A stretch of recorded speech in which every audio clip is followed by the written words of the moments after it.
Ang sabi doon sa awit 37 verse 4, sa Diyos mo hanapin ang kaligayahan at ang pangarap mo ay makakamtan.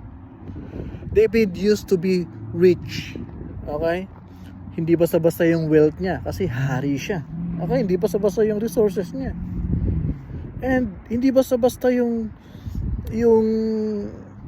nakuha niya sa buhay. Okay? But he cannot count material things to be happy.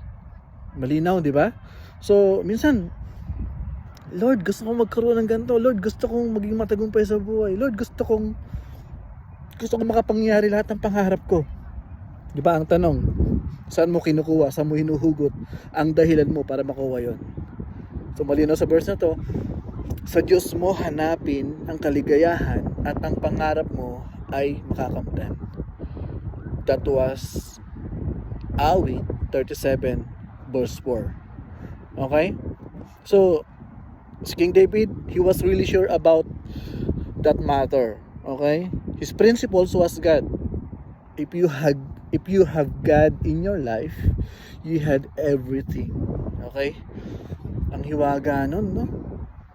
Hindi mo nakikita ang Diyos.